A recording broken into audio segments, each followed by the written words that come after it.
This video was sponsored by Ultrapoi.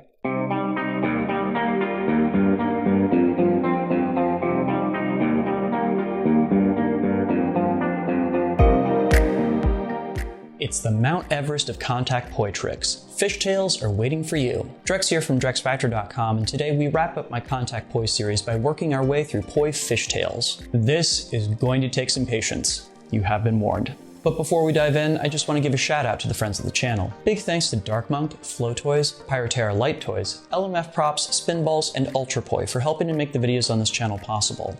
You can learn more about all these amazing companies and the work that they're doing to support flow artists like yourself by checking out the links that I've got down in the description of this video. Fishtails are one of the few contact poi tricks that haven't been inspired by something that contact jugglers discovered before us. Instead, fishtails are an adaptation of a contact staff move, and it's a very strange adaptation at that. The theory is very similar, but the skills involved can be quite different. It should also be said that even if you've learned all the other contact poi tricks in this series, that the skills you picked up might have very little bearing on getting fishtails down. This corner of the poi world is so specialized and unique that it kind of requires its own set of training drills. Now, I'm not sure who it was that first applied the idea of fishtails to poi, but I can tell you the method that I've found to work best for learning them.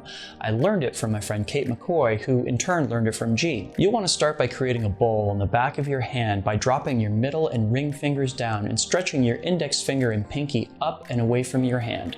No, this is not quite the same thing as a cradle. Next, you'll place your poi head into this bowl with the tether hanging off the thumb side of your palm, close to the knuckle of your index finger. Swing the tether back and forth toward and away from you, building up momentum. As it swings away from you, give the poi head a little bit of a kick and let the tether swing up and over your hand to the other side of your arm.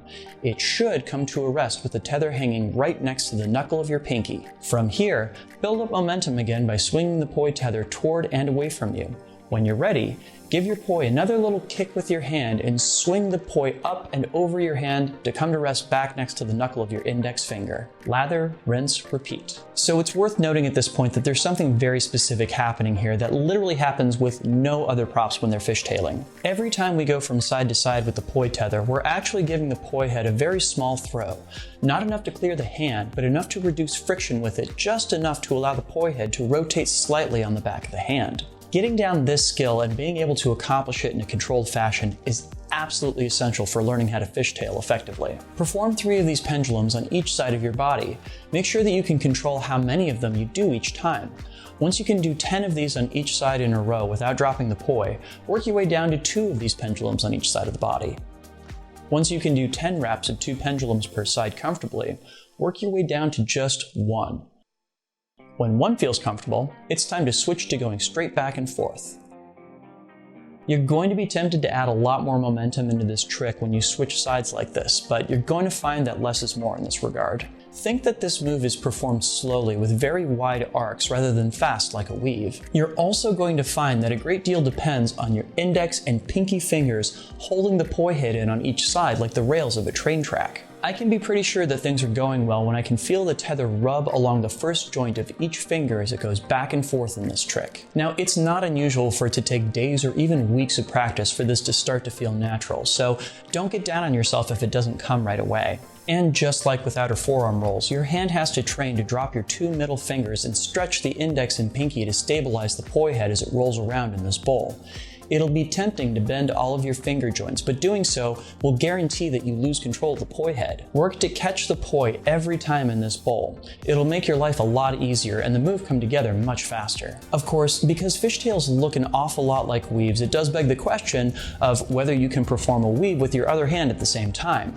Yes, you totally can.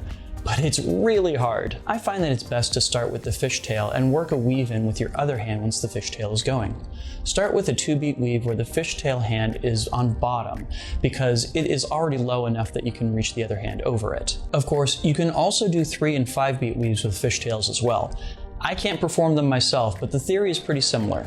train your multi-beat weaves with your fishtails by performing 2 beats on the same side before switching over. That just means that when you swing your tether over your hand, that you keep it on the same side the first time around rather than switching over. Get this down and work to integrate a 3-beat weave in with the other hand, or even another 3-beat fishtail on the other hand. What a journey this has been. I cannot thank Ultrapoi enough for sponsoring this series and for helping me bring you all of my best lessons for learning contact poi. Be sure to check out their orb poi at ultrapoi.com and use my promo code DrexFactor with a 0 instead of an O to get a discount on your own set of these. They're great for both day and nighttime spinning. Just saying. Are there tricks I didn't cover in this series that you wish that I had? Let me know down in the comments. If you dug this video, please make sure to hit that subscribe button and ring the notification bell to guarantee that you'll get my latest videos when they get published. And finally, a shout out to my awesome supporters on Patreon. They are the reason that this video and all the videos on my channel exist. If you'd like to sign up to support the work that I do, please head on over to patreon.com/DrexFactorPoi and sign up. You'll get access to all of my videos before the rest of the world, plus great exclusive content, and a vote in what topics I tackle in the future. Thank you so much in advance.